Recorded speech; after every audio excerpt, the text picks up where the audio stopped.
Welcome to Reverb, sound business advice that resonates. My name is Jason Callio, your host. My guest today is Bill Bowman from Centrend. Centrend is an IT consulting firm that helps companies keep their businesses running. Welcome, Bill. Thanks, Jason. Hey, Bill, as a result of identity theft, there have been some new business regulations in Massachusetts, and I wanted to talk to you about that because it's talking about specific steps to secure personal information. So we talked about data encryption a little bit before. So can you tell us, though, what is this new regulation, though, first? Right, yeah. There are new regulations in Massachusetts. It's called 201 CMR 17.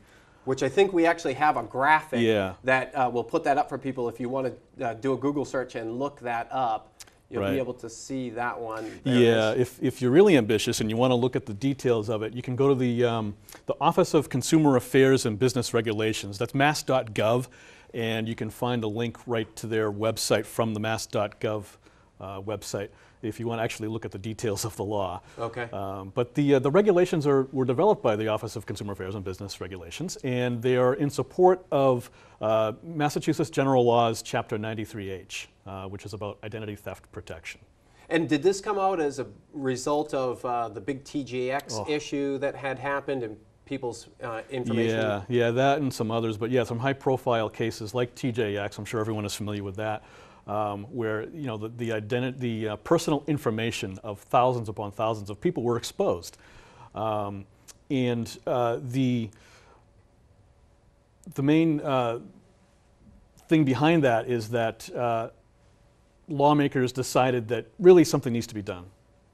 Well, I think that's fair because I don't want my information floating out there with all of the hackers that are out there, and you hear about it all the time. Somebody's credit being destroyed as a result of somebody getting hold of your personal information. Right. So there are penalties associated with this? Like for example, in the case of TJX, in the first 12 months of the TJX, following the TJX data breach, where that information was exposed, they spent approximately $250,000 in fixing that. Okay. Now, had this law been in effect then, that would have doubled their cost because of the added fines that would have been imposed. So fines can be as much as $5,000 per record when you're not in compliance with the new law. Wow.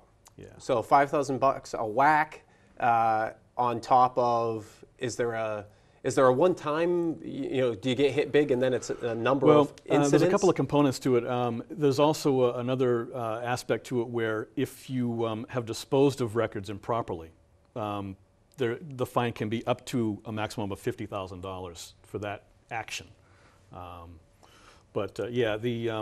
The fines, and it's kind of not really terribly clear in the new law, and the lawyers tell me that it's a little bit ambiguous in terms of whether it's per record or whether it's whether it could be for the entire data breach, that $5,000. But we are to assume that in the worst case it would be per record. Okay, so this is where we step into then the concept of encryption, data encryption. Yeah, and encryption is not something new. It's the ancient Egyptians used it in messages as non-standard hieroglyphs. Basically, it was symbols that had that meant words and phrases that if you knew, you'd have to know what the symbols meant, which is the key, to decipher the message. So it's a key, but we're not talking about a password then. No, actually. Good question there, because when you use password protection, it's like using a key to unlock a file cabinet, and you can, as long as whoever possesses the key can unlock the file cabinet and then see the the data inside. They can see the files inside. They're completely readable and okay to read. With encryption, imagine if you had even if with the key you could break open the file cabinet. You could, if you didn't have the key, you could make copies of the key. You could surreptitiously steal the key. all these different ways of gaining access to that file cabinet. Now imagine with encryption, if whoever it was able to break into the file cabinet and the files were all just a jumbled up mess. They're totally unreadable. They were just like shredded. Well, that's in the data world, that's what encryption is. Basically, it actually alters the data. It alters the readability of the data, so it actually makes it unreadable. So you need the encryption key then to be able to read it. So it's like when I was a kid, you know, your spy decoder ring. You're having your, that's what we're looking at that point. Yeah. Okay, so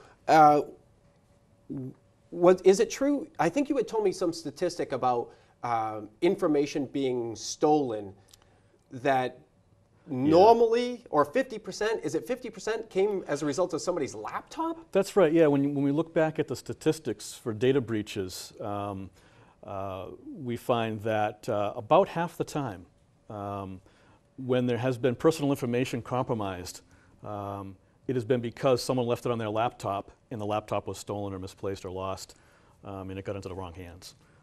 So that is one of the key concerns of the new regulations. In fact, it's a requirement of the new regulations that we all encrypt our portable devices as well as anything which is being transmitted over a public network like the internet or if you're using a wireless connection. It's also key to understand what personal information is according to the government too. Okay. Yeah.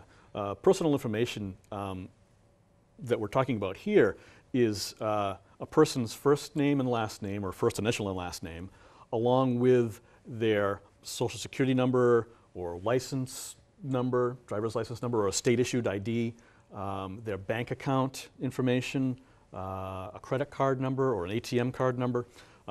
Any of that information along with their name would be considered personal information by the government and is required to be protected. So is it true then too, what if I have a check? What if somebody pays me with a check? Right. And so now I'm keeping track of, hey, this person's paid, so I make copies, if I make a photocopy of the check, if I hold that in my filing cabinet, literally in my filing cabinet, I know we used that as a conversation piece earlier here, but does this cover that too? Are you still required to be protecting the stuff in the filing cabinet, or is this only a result of if I take that and scanned it, so now it's in my computer? Well, yeah, I mean, it regards everything. The law is regards everything. So yeah, a personal check would be personal information because it has the person's name on it and it has their bank account number, right? As right down the bottom, you have their routing number, which gives you their account number. So yeah, that would be considered personal information. And yes, you have to protect not only the physical check, but also any copies that you make of it as well. And sometimes people do scan those in. They scan them in to keep a record of it. Right. And yeah, that record needs to be protected. Okay. Would it be okay, maybe you don't know, but I was curious, what if I took and I used my Sharpie marker and I highlighted over that bank information? Is that kind of like the poor man's way of protecting it, or is it just because now, but that person's information is still there, their name? Yeah. Does that still fall, say, well, no, you have to protect that too? Yeah, no, if you eliminated, if you actually absolutely could not, if you obliterated that number and could not read it, then that would no longer fall under the personal information. So it doesn't matter just because I have the person's name, so what can I do with that, right? Yeah, so that's, and you know the name of their bank probably from the check, but so what? So what? Yeah. Okay. Yeah. So when you put the encryption, how does that work? Does it sit on an individual computer, or do you have to buy a special program, and so then the information is loaded into that program? How does that work?